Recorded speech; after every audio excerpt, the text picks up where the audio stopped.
خوست کې د ټاکنو کمیسیون وایي دوی به د هغو 320 محلونو رای د کابل څخه راغلي هیئات ټیفا فیفا او شکایتو کمیسیون کارکونکو تر مخ بیا وشمیري چې پر شکایتونه موجود دي. دوی وایي په پوره شفافیت به رای بیا شمیري او تر هغه وروسته به د رای د تصفیه مرحله پیلوي چې پاک او ناپاک رای سره جلا کړي. د کمیسیون په خبره په دغه شمېرنه کې د همپالنه او حزب اسلامي ټیم برخه نه ده اخیستې.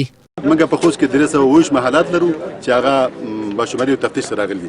موږ 15 ټیمونه برحال فعال کړي دي. د دې لپاره د کابل د 3 کسیز هیئت راغلی، هغوی مواد راوړي، بارکوډ راغلی، هغې سره کیار کیورډر دی چې هغه رایپاڼه چې هغې باندې سټیکر لګېدلی شاته هغه ټول منظم کوي، سرور سره وصل شوې ده، هغه ګوري سپینه توره بلیک هر رقم رای چې وي هغه سره جوړه کوي.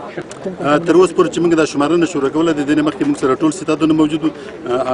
بدبختانه چې د همپالنه ټیم او د حکمتدار صاحب د ډلې هغوی ویل چې موږ تحریمو او موږ اشتراک کوو. د فیفا مسؤلین وایي دغه رایو شمېرنه به د ټولو نمایندانو د غړو تر مخ شمېرل کیږي او هغه رای چې باطل اعلان شي له پاکو رایو به جلا کیږي.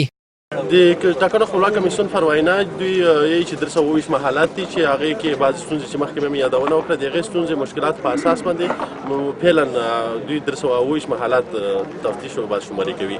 دا بعدي چې بعض شکایتونه که چېرته د بعضې د کاندیدانو لخوا ترسره شوي وي هغې ته به هم دوی بر وخت رسېدلی کوي. بلخوا بیا خوست کې د ثبات همپالنه او حزب اسلامي ټیمونو د رای د بیا شمېرنې د پروسې له څاره لاس په سر شو او وایي څو چې د 2432 محلونو رای باطل اعلان نشي دغه شمېرنه ورته د منلو نه ده او ګډون پکې نه کوي. 2432 هغه محلونه چې نه په هغه ځای کې وجود لري او نه کوم بایومتریکي معلومات لري هغه هم دوی بیا شمېرنه کوي. نو تر څو چې دغه تصفیه شوي نه وي موږ تحریم کړي دي باشماري او ګډون ورسره نه کوو په بیا شمارنه کې. څرنګه چې تاسو ګورئ پروسه روانه ده، بیا تفتیش بیا شمېرنه روانه ده.